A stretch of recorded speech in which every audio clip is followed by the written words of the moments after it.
And today, the Munich conference has literally become, well, I don't know, a parade of such views and such tactics.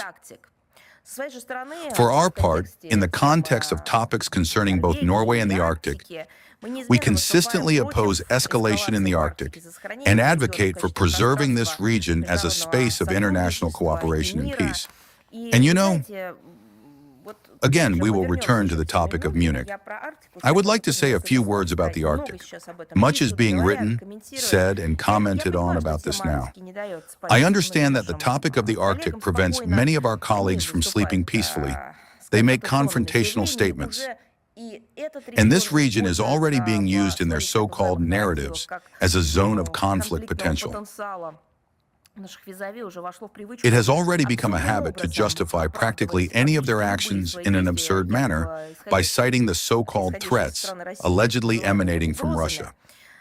And you know, once again, in the context of what we were just talking about, commenting on the reports of the Norwegian intelligence services, and in general, because much has been said in recent days and weeks about the Arctic and the alleged Russian threat, I would like, so to speak, to clarify or emphasize again a number of aspects.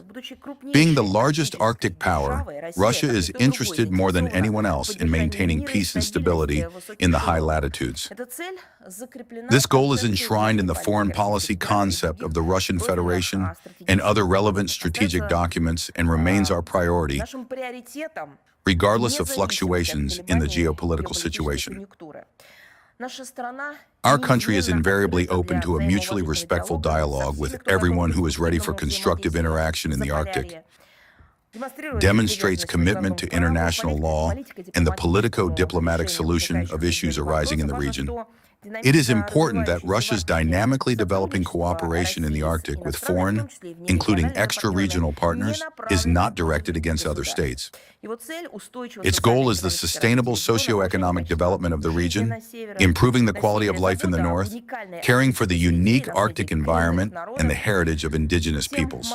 To all experts even slightly interested in the Arctic, not to those who look at wall murals painted in Brussels, but to those who actually understand what they are discussing, it is clear that attempts to shift the responsibility onto Russia for provoking tension in the north are absolutely groundless. The progressive development of the Arctic zone of the Russian Federation is our legitimate right. The Russian infrastructure located beyond the polar circle, including military infrastructure, has existed for a long time, is proportionate to the evolving situation, and plays an important role in solving a whole range of economic and defensive tasks. At the same time, we see that NATO countries, bound by bloc discipline, although this is not discipline, but a command and administrative system, which includes all Arctic states except Russia, continue to consistently build up their military presence in high latitudes and proactively draw the armed forces of extra-regional countries into this activity. For several years now, the scale of exercises in the Arctic has been increasing, and collective offensive actions are being practiced against a conventional enemy, which naturally means Russia. Therefore, if one is to look for those to blame for the rapid degradation of the situation in the Arctic, our Arctic colleagues should look in the mirror more often. I do not guarantee that they will see anything there,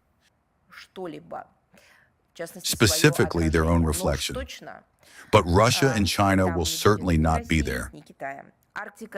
The Arctic is not only a vast geographical part of our country, but also an integral layer of the cultural code of the citizens of the Russian Federation, a home for the indigenous peoples of Russia who were the first to develop the harsh polar lands.